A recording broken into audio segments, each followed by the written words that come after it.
Hi, Sean Patterson here with the Wisconsin Apartment Insurance Program. Today I want to touch base with you in regards to one of the most common questions that I get asked, and that is, what is the difference between replacement cost and actual cash value? There are some pretty substantial and major differences between the two, so before you make a decision on what's best for you and your insurance program, it would make sense to have a good understanding of what those two differences are. One of the first differences that I want to talk about is how claims are settled. When it comes to replacement costs, that one's a little bit easier to understand, a little bit more straightforward. If you have a covered claim, you will get the amount of money that it would take to repair or replace the damage with like, kind, and quality materials, minus your deductible. Again, pretty straightforward. When it comes to actual cash value, it's done a little bit different. We need to start with the definition of what actual cash value is. And real simply, we start with the replacement cost number, but then we need to take into account depreciation. After we take into account depreciation, that number that we have, that's the actual cash value number. Now, besides getting a lower premium on your policy with actual cash value, you're also going to have a different kind of a payout when you do have a claim. I am going to give you an example of a roof claim, because that'll really kind of drive the point home. Let's just say on your property, the roof on your property is 20 years old. The standard shingle out there in the market today is a 30-year shingle. So in our example here, your roof is depreciated 2/3 of its useful life. Let's say a windstorm comes through, blows off your roof, and you get an estimate, it's $10,000 for a brand new roof. With a replacement cost policy, you will get a check for 10 grand, minus your deductible. Let's say it's $1,000 in our example. So ultimately you get a check for $9,000 to replace your $10,000 roof. Now in an actual cash value policy, things are completely different. Since we used a lower building limit, meaning we used that depreciation that I mentioned before, they're also going to depreciate your claim.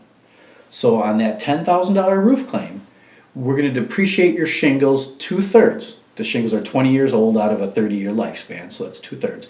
They're going to take that $10,000 claim, depreciate that by 2/3, which brings you down to about $3,400, then take into account your $1,000 deductible. You're going to roughly get a check for $2,400 to repair or replace that roof. Now, the rest of that money to get to the $10,000 to repair or replace that roof, you'll be reaching into your own pocket to make up that difference. Which brings me to the next point that I want to make, and that is, which policy is best for you? In my opinion, there are 3 different groups of people that are the best fit for an actual cash value policy. One, that's the type of person that could get the work done for cheaper, meaning you could take that $2,400 check, go on out, buy those shingles yourself, you're going to get up on that roof and you're going to start hammering away. You might be able to get it done for the $2,400. The second group of people are the kind of people that, while you might not put the elbow grease in yourself, but maybe you have the right contacts to get the work done cheap. Whether, your brother's a contractor, your best friend's a contractor, somebody's going to be able to do that work for you for a lot less than what it would take a lay person, for example. The third category of person that I think is the best fit for an actual cash value policy is somebody who has the financial reserves to make up that difference if there is a claim, and I guess more importantly, somebody that's willing to part with those extra reserves to pay for that extra, to make sure that the damage is repaired or replaced. So in a nutshell, those are kind of the big things to talk about. With an actual cash value policy, you do use a lower building limit, but you also do get a lower premium. But if you do have a claim, you will not get all of the money you need to repair or replace the damage. I prefer the replacement cost policy.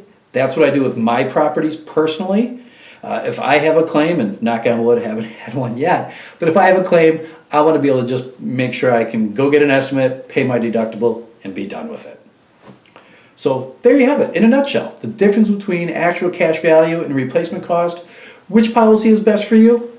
Ultimately, at the end of the day, I feel it's my job to give you all the information so you can make the most informed decision on what fits best for you and your insurance program. So ultimately, that decision is up to you. But if you would like to discuss this in more detail, don't hesitate to pick up the phone, give me a call, shoot me an email. More than happy to talk to you about this in a little bit more detail. Thanks for watching. Have a great day.